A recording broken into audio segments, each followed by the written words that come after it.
গ্রামে শ্যামল নামের এক চাষি বসবাস করত।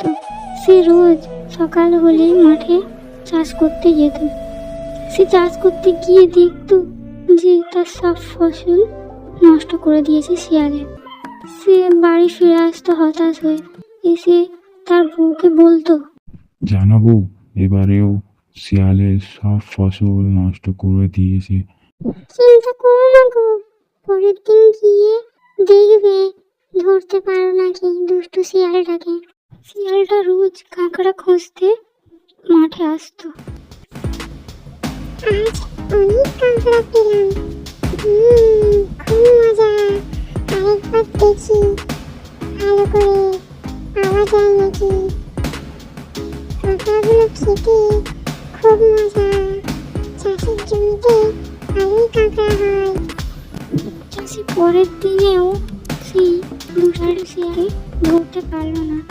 সে হতাশ হয়ে আবার বাড়ি ফিরে এসে সে এদিক ওদিক করছিল।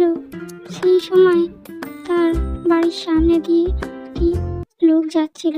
সে বলল, কি হয়েছে শ্যামল?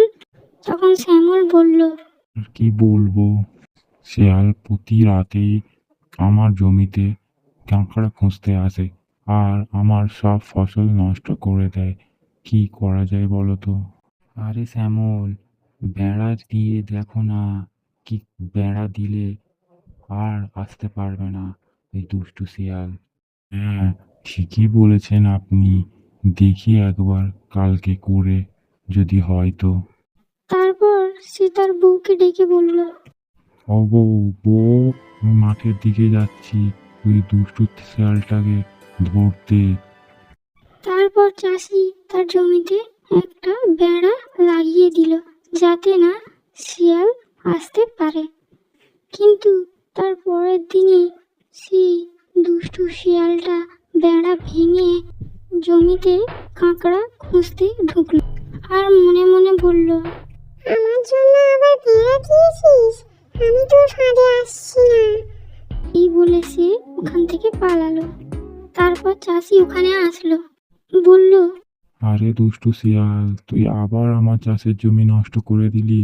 তোকে এবার আমি ধরেই ছাড়বো। দাঁড়া তুই এবার। এই বলে চাষি বাড়ি চলে গেল।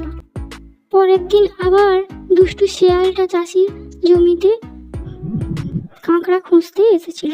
ওই রাতেই দুষ্টু শিয়ালটা চাষির ফাঁদে। বা চাষি বলল, তোকে এতদিন পরে বাঁচাতাম, তোকে বাগে পেয়েছি। তারপর চাষি শিয়ালকে টেনে এনে গাছের গুড়ির সঙ্গে বেঁধে রাখলো।